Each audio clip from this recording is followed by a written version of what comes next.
안녕하세요. 저는 철저하게 절대적으로 하루 종일 도박에 지배되어 있었던 도박 중독자입니다. 제가 이 영상을 남기는 이유는 제 스스로가 심각한 도박 중독임을 인지하고 지난 10년간의 쓰레기 같은 삶을 정리하고자 함이며 추후 도박 충동이 생겼을 때 이를 다시 꺼내보고자 함입니다. 2025년 7월 16일 단도박 164일 차에는 도박성을 판별하기 위한 20가지 질문 샵 1에 대해서 이야기하고자 합니다. 일기 쓰는 이 A4G에 20가지 질문인데 20가지 질문을 다 담을 수가 없어서 오늘과 내일 이렇게 해가지고 각 10개씩 설명을 좀 드리고자 합니다. GA 교보제도 나와 있는 내용이에요. 도박성을 판별하기 위해서 20가지 질문이 있고요. 위 중에 12개에 해당되면 도박 중독자로 거의 판명이 되는 거거든요. 저 같은 경우에는 총 19개, 20가지 질문 중 19개에 해당이 되었고요. 그렇기 때문에 저도 심각한 도박 중독자였습니다. 자, 그러면은 한번 도박성 판별하기 위한 20가지 질문 중 10가지만 오늘 한번 얘기 한번 해볼까 합니다. 첫 번째, 당신은 일이나 공부를 하지 않고 도박을 시간을 보낸 적이 있습니까? 저는 예입니다. 자연스럽게 도박을 했던 10년 동안 공부보단 일이겠죠. 업무 시간에 직장 내에서 지속적으로 도박을 하였습니다. 멈출 수가 없잖아요. 화장실에 자주 가게 되고, 그래서 직장인들 사이에선, 직장 내에서는 저는 그냥 똥쟁이가 되어 있었어요. 화장실을 너무 자주 가서. 두 번째, 도박을 함으로써 가정생활을 불행하게 만든 적이 있습니까? 저는 예입니다. 도박을 함으로써 결과적으로 제가 감당할 수 없는 빚을 서서히 지게 되었을 때 이제 가족 입장에서는 저의 도박 오픈에 완전히 불행하게 되어버렸죠. 오픈을 하기 전에도 부모님께서 의심을 하셨었지만 저는 항상 강하게 아니다라고 얘기했고 그때마다 부모님은 항상 전전긍긍 하셨었어요. 자, 셋째, 도박이 당신 평판에 나쁜 영향을 끼쳤습니까? 예. 아무래도 도박을 하다 보면 지인들한테 돈을 빌리기 마련이잖아요. 이제 지인들에게 돈을 빌리게 되면 결과적으로는 그 지인들도 다른 지인들과 이런 얘기를 공유할 수밖에 없어요. 본인 돈이 걸려 있으니까.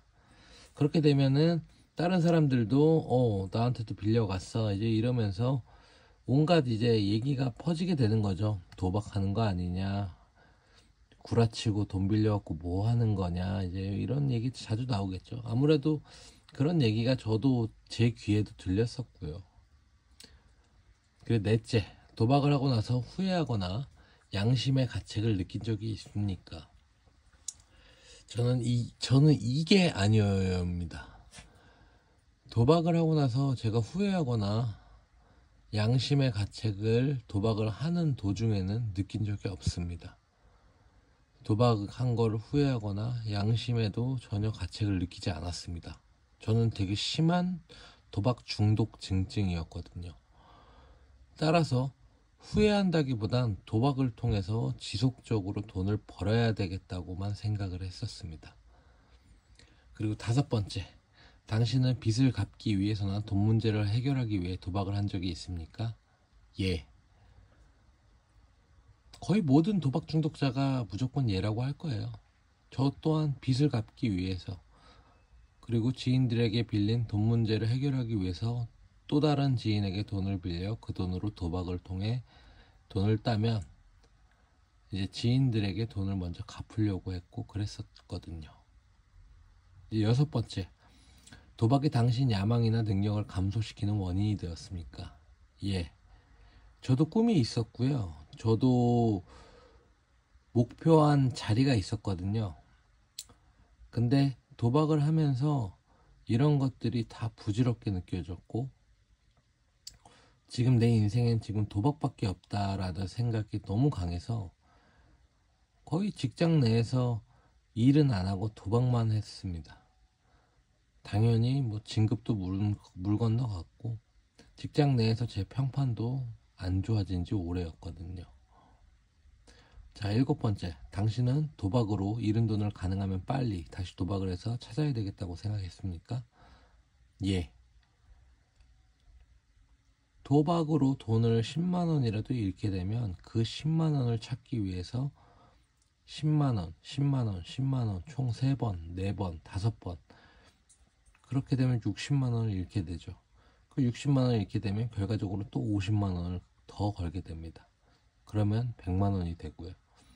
짧은 시간 동안 이 10만 원을 다시 복구하기 위해 100만 원까지 잃었습니다. 제일 크게 잃은 금액이 100만 원은 아니고요. 첫 시작이 100만 원이었습니다. 이 10만 원을 찾기 위해. 자, 8번째. 돈을 따고서도 또다시 도박판에 가서 돈을 더욱 많이 따야 되겠다는 강한 충동을 느껴본 적이 있습니까? 예. 이거는 재발한 사람들도 해당이 되는 내용이에요. 도박 중독자는 조절할 능력이 없고 조절할 마음도 없습니다. 도박을. 돈을 따고서 스탑을 해야 되는데 정상인들이라면 스탑을 할 거예요. 근데 도박 중독자는 이게 스탑이 안 됩니다. 하루까지는 참아볼 수 있어요. 근데 그 다음날 또 도박에 손을 대고 결과적으로 땄던 금액 그 이상으로 돈을 잃게 되는 거죠. 9번. 당신은 대체적으로 가지고 있던 돈이 완전히 떨어질 때까지 도박을 했습니까? 예. 저는 가지고 있던 돈이 완전히 떨어질 때뿐만 아니라 돈을 더 구해와서 혹은 거짓말로 돈을 더 융통하여 그리고 제 신용이 허락하는 한도 내까지 대출을 다 받아 도박을 하였습니다. 마지막으로 10번째. 도박을 하기 위해 돈을 빌린 적이 있습니까? 예. 제가 가지고 있던 돈이 완전히 떨어지고 나서 두 번째로 돈을 구하기 위해 했던 방법이 바로 지인들에게 돈을 빌리는 거였습니다. 지인들에게 돈을 엄청 많이 빌렸어요. 지인들 전부랑 돈을 융통한 거를 왔다 갔다 대충 어림잡아 보면 한 2억 3억 될 거예요. 전부 다 하면. 그 이상일 수도 있어요. 제대로 세워본 적은 없지만 그 정도로 저는 지인들에게 돈을 엄청 많이 거미줄식으로